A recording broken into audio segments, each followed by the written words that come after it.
আজ দোলযাত্রা। আগের একটা ভিডিওতে তো দেখিয়েছিলাম যে সকাল থেকে বাড়িতেই ছিলাম, আর এখন চলে এসেছি সিঙ্গাপুরের ইস্কনের দোল উৎসবে। আজ প্রচণ্ড বৃষ্টি হচ্ছিল বিকেল থেকে, তাই আমাদের আসতে অনেকটা লেট হয়ে গেল। ভেবেছিলাম ভগবানের অভিষেকটা দেখব, তবে সে তো অনেক আগেই হয়ে গেছে, এমনকি নাটকও প্রায় শেষ।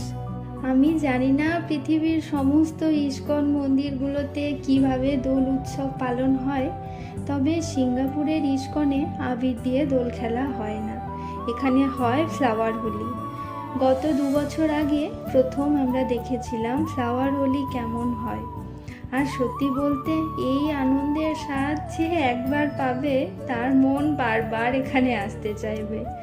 গত বছর এই সময় আমরা বেড়াতে গেছিলাম, তাই আসতে পারিনি, তবে এবছর কিন্তু সে সুযোগ হাতছাড়া করিনি। আমি বাড়ির থেকে একটু আবির এনেছিলাম, সেটাই দুজনকে একটু মাখিয়ে দিয়েছি। দোলের দিন আবির যেমন আমরা একে অপরকে লাগিয়ে দিই, ঠিক তেমনই এই ফ্লাওয়ার হোলিতেও ফুল ছোড়া হয় একে অপরের উদ্দেশ্যে। একটু লক্ষ্য করলে বুঝতে পারবেন এখানে মানুষ কি পরিমাণ আনন্দ করছে।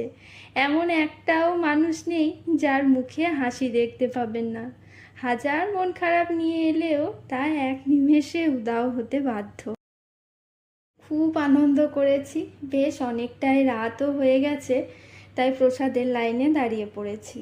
প্রসাদে আছে কিনোয়ার পোলাও, এটা প্রথমবার খাবো। সাথে পনিরের তরকারি, আলু বাদাম দিয়ে একটা তরকারি, তারপর ওই ভেজ পকোড়া, তরমুজ আর সাবুর পায়েস। ওখান থেকে বেরিয়ে বাস ধরতে এসেছি, আর পূর্ণিমার চাঁদটা কি অসাধারণ লাগছে দেখতে।